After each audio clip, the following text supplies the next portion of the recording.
بسم اللہ الرحمن الرحیم۔ السلام علیکم ورحمۃ اللہ وبرکاتہ۔ شائقین فارسی اور اقبال کے شاہینوں کو فارسی کلاس میں خوش آمدید۔ ہم علامہ محمد اقبال کی کتاب پیام مشرق کا فارسی حصہ پڑھ رہے ہیں۔ آج ہم نظم نمبر 10 پڑھیں گے پیام مشرق کی، جس کا عنوان ہے زندگی۔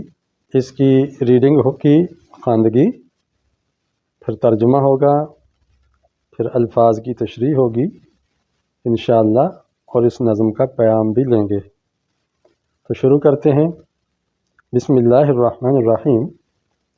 شبی زار نالید ابری بہار کہ این زندگی گریائی پہم است، درخشید برق سبک سیر و گفت خطا کردئی خندۂ یکدم است، ندانم به چمن که برد این خبر سخنها میان گل و شبنم است۔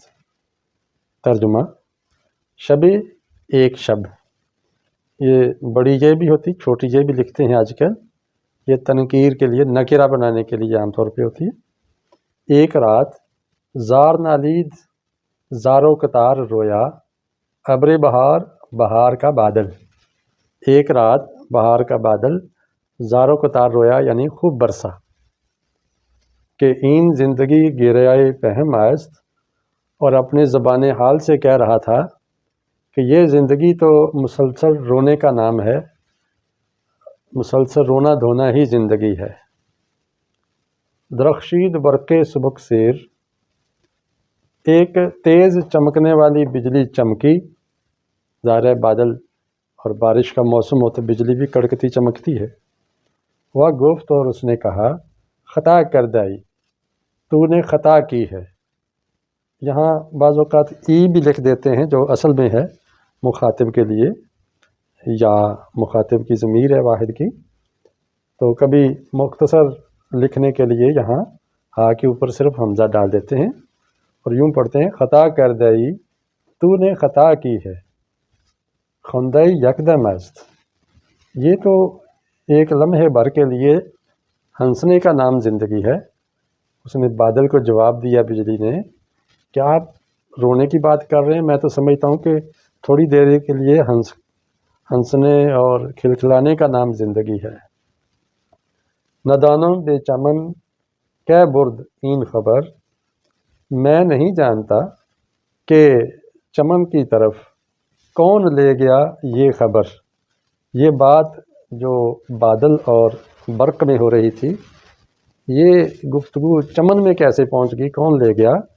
کیوں کہ سخنہا میانے گل و شبنم ایست، یہی باتیں پھول اور شبنم کے بیچ میں ہو رہی تھیں، کہ پھول کہہ رہا تھا کہ کھلکھلانے، کھلنے اور مسکرانے کا نام زندگی ہے، اور شبنم کہہ رہی تھی نہیں، یہ تو آنسوؤں کے موتی پرونے کا نام اور رونے دھونے کا نام زندگی۔ نظم کا مفہوم یہ ہے کہ ہر بندہ اپنے زاویے سے زندگی کو اور چیزوں کو دیکھتا ہے۔ کہتے ہیں نا کہ جو تن لاگے سو تن جانے، کہ جس کو جس طرح کا پالا پڑا ہو وہ وہی بہتر جانتا ہے کہ یہ کیا چیز ہے۔ اور پنجابی میں کہتے ہیں کہ واہ پیا جانے یا راہ پیا جانے، یعنی واسطہ پڑا ہو، ساتھ چلے ہوں تو پتہ چلتا ہے کہ کس فہو بکتی ہے۔ زندگی کے بارے میں طرح طرح کے تصورات ہر ایک نے قائم کیے ہیں۔ اقبال کہتے ہیں کہ زندگانی کی حقیقت کوہ کن کے دل سے پوچھ، جوئے شیرو تیشو سنگے گراں ہے زندگی۔ یعنی اگر آپ کوہ کن یعنی فرہاد سے پوچھیں، جس نے شیرین کے عشق میں پہاڑ کھود کر نہر لانے کا جتن کیا اور تیشہ لے کے پہاڑ سے جوئے شیر لانے لگا، دودھ کی نہر، تو وہ اسی میں مرکب کیا، اور اس نے کہا بس زندگی یہی محنت کرنے اور مشقت اٹھانے کا نام ہے۔ اور بعض لوگ کہتے ہیں کہ زندگی دارالعذاب ہے، یہ مشقتوں اور مشکلوں سے بھرا ہوا ایک جنگل ہے۔ اور بعض کہتے ہیں کہ بابر و عیش کوش عالم دوبارہ نیست، کہ زندگی تو عیش کوشی کا نام ہے، دوسرا جہان کس نے دیکھا ہے۔ بہرحال زندگی کی حقیقت کو جاننا ہو تو قرآن سے پوچھو، رب رحمان سے پوچھو جس نے زندگی کو پیدا فرمایا ہے، تو زندگی کا خالق ہی زندگی کی حقیقت بتاتا ہے۔ اور قرآن میں ہے کہ زندگی یہ امتحان ہے کہ آپ کس طرح بسر کرتے ہیں، اور ایک اس کے بعد زندگی آئے گی موت کے بعد، اس میں اس زندگی کا حساب ہوگا۔ تو جس طرح کی سوچ ہو ویسا ہی عمل ہوتا ہے، جیسی تہذیب ویسا تمدن۔ بہرحال سوچنے سمجھنے کے لیے اقبال کا کلام بڑا وسیع ہے، اس کو ہر بندہ اپنے زاویے سے دیکھ سکتا ہے۔ اب اس میں ہم الفاظ کی تشریح، سب سے پہلے ہم اسم کو پڑھتے ہیں۔ یہ جو سرخ لکیریں نیچے کھینچی ہوئی ہیں یہ مرکبات ہیں: ابر بہار، بہار کا بادل، این زندگی، یہ زندگی، گریہ پہم، مسلسل رونا، برق سبک سیر، تیز بجلی، خندہ یکدم، پل بھر کا ہنسنا، میانے گل، گلو شبنم، پھول اور شبنم کے بیچ میں۔ تو یہ دو لفظ، تین لفظ مل کے ایک کلسٹر، ایک مرکب بن گئے ہیں، کمپاؤنڈ بن گئے ہیں، اس کو مرکب کہتے ہیں۔ پچھلے سبق میں نے بتایا تھا۔ اب مرکب لکھنے کا طریقہ کیا ہے کہ کبھی زیر کے ساتھ ترکیب کیا جاتا ہے، ٹانکا لگایا جاتا ہے، کبھی حمزہ زیر کے ساتھ لگایا جاتا ہے، اور کبھی بڑی یہ کے ساتھ لگایا جاتا ہے یا چھوٹی یہ لگا لی جاتی ہے۔ حمزہ زیر اس وقت لگتا ہے جب یہاں ہا مختفی ہو، جیسے یہاں پہ ہے، یہاں پہ ہے، ہا مختفی جو لکھی جائے پڑھی نہ جائے۔ اور اگر پہلے لفظ کے آخر میں الف یا واو ہو تو پھر چھوٹی یہ یا بڑی یہ لگتی ہے اور اوپر حمزہ لکھا جاتا ہے۔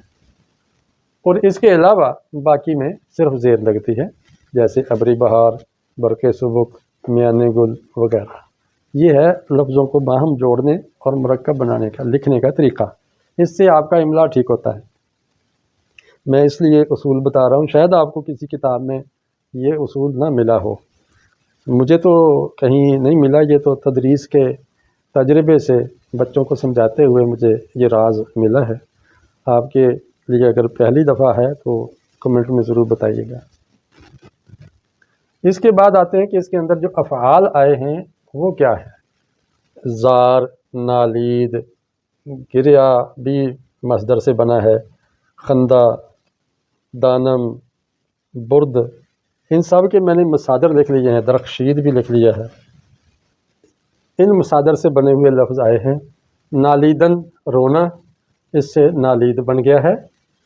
کیسے بنا ہے کہ مصدر کی نون ہٹا دی تو یہ نالید بن گیا۔ رویا، یہ فعل ماضی بن گیا۔ زاریدن بھی رونا ہوتا ہے، اس سے نون ہٹا دو ماضی مطلق بن جائے گا، پہلا صیغہ وہ رویا، زارید۔ گریستن بھی رونا ہے، تو اس سے ہم نون ہٹا دیں تو گریست بن جائے گا۔ یاد رکھیے کہ فعل ماضی کے آخر میں یا دال ہوتی ہے یا تے ہوتی ہے پہلے صیغے میں، اس کے علاوہ کوئی حرف نہیں ہوتا۔ اس کے بعد اگر دیکھیں گے ند، یا، ید، میم، یم، یہ صیغے کی علامتیں ہوتی ہیں۔ اس کی وجہ یہ ہے کہ فارسی مصدر کے آخر میں دن یا تن آتا ہے، دال نون یا تا نون آتی ہے۔ اب جتنے بھی مصادر ہیں اس میں دیکھیں کہ اس میں 1، 2، 3، 4، 5، 6 تو مصدر ایسے ہیں جن کے آخر میں دال نون آئی، اور گریستن، گفتن، دانستن، ان کے آخر میں تن آ رہا ہے۔ تو زیادہ تر مصادر فارسی ان کے آخر میں دن آتا ہے، اور بہت تھوڑے ہیں جن کے آخر میں تن آتا ہے۔ اس لیے ان سے جب ہم نون ہٹا کے ماضی بنائیں گے تو اس کے آخر میں لا محالہ پہلے صیغے میں یا دال ہوگی یا تے بچے گی۔ گفتن سے بناؤ، گفت، اس نے کہا، کرد، اس نے کیا، خندید، وہ ہنسا، دانست، اس نے جانا، برد، وہ لے گیا، درخشید، وہ چمک اٹھا یا چمکا۔ یہ فعل ماضی بن گیا ہے۔ مضارع کیسے بنتا ہے کہ اگر آخر میں دال ہو اور اس سے پہلے یا ہو تو یا ہٹا دیں تو مضارع بنتا جائے گا۔ اس سے ہم یا ہٹا دیں نالد بن جائے گا، نالید سے نالد، زارید سے زارد، اور اس سے پہلے زبر کا پڑھنا ضروری ہے۔ اب یہاں دال نہیں ہے، اس کا مضارع ذرا مختلف بنتا ہے، آئے گا دال ہی، مضارع کے آخر میں دال لازمی ہوا کرتی ہے اور اس سے پہلے زبر۔ گفتن سے بن جائے گا گوید، کردن سے بنے گا کند۔ اب یہاں پھر دال اور اس سے پہلے یا ہے تو اس کا وہی فارمولہ آئے گا۔ اگر اس فارمولے کو جان لیتے ہیں تو تقریباً 350 مصادر سے مضارع بنانا آپ جان جائیں گے۔ خندد، اب اس کے آخر میں دال نہیں ہے، اس کا مضارع داند، دال لا کے لگائیں گے، ہم ساتھ ہٹا کے دال لگا دیں گے۔ بردن سے دال ہے لیکن یا نہیں ہے تو اسی کو یوں لکھ دیتے ہیں برد، اور پیچھے زبر لگا دیتے ہیں۔ درخشید میں دیکھیں دال سے پہلے یا ہے تو ہم کیا کریں گے، یا ہٹا کے اس پر زبر لگا دیں، درخشد، یہ مضارع بن گئے۔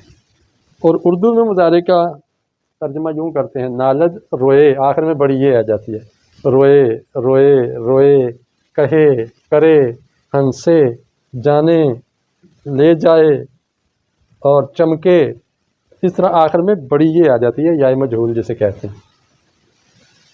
اب یہ جو لفظ آیا ہے زار، یہ کہاں سے آیا؟ زار اس طرح آتا ہے کہ ہم دال ہٹا دیں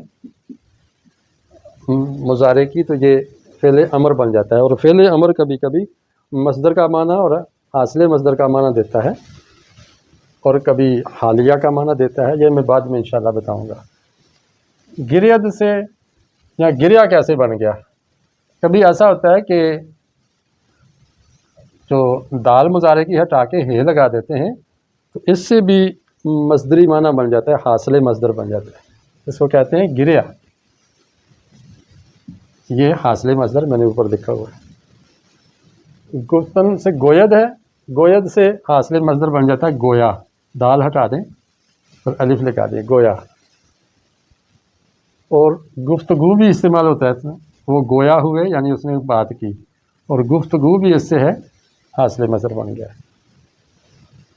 نالد سے بنتا ہے نالا، نالا و فریاد کی، یہ حاصل مصدر ہے۔ کند سے کیا بنے گا؟ کردار کہہ دیں آپ۔ خندد سے خندہ، وہی دال ہٹا کے ہے لگا دیں، مضارع کی دال ہٹا کے ہے لگا دیں، حاصل مصدر بن جاتا ہے۔ مختلف طریقے ہیں حاصل مصدر بنانے کے۔ اور داند سے ماضی کا صیغہ ہی حاصل مصدر کے طور پر استعمال ہو جاتا ہے، دانست، ماضی کا صیغہ ہی حاصل مصدر کے طور پہ آ جاتا ہے علم میں۔ دانست یعنی یہ بات میری دانست میں نہیں آئی، یعنی میرے جاننے میں نہیں آئی۔ بردن کا حاصل مصدر آ جائے گا، خرد برد کرنا ہوتا ہے تو یہ ماضی مطلق ہی حاصل کے معنی دے گا، مصدر کا بھی معنی دے گا۔ مال خرد برد کر لیا یعنی کھانا اور لے جانا، یہ برد سے نکلا ہے۔ درخشید، درخشد، اس سے میرا خیال ہے کہ اس سے یہ بنے گا درخشاں، چمکنا، درخشاں ہونا، چمکنا۔ یہ حاصل مصدر بنانے کا آج ہم نے طریقہ ایک نیا سیکھ لیا ہے، نئی چیز سیکھ لی ہے آج۔ تو آپ کو یہ لیکچر کیسا لگا بتائیے گا، کمنٹ میں ضرور بتائیے گا، میں انتظار کروں گا انشاءاللہ۔ اللہ سے دعا ہے کہ وہ ہمارے علم فہم میں برکت عطا فرمائے اور ہمیں اس سے زندگی کی راہیں روشن کرنے کی توفیق دے۔ السلام علیکم ورحمۃ اللہ وبرکاتہ۔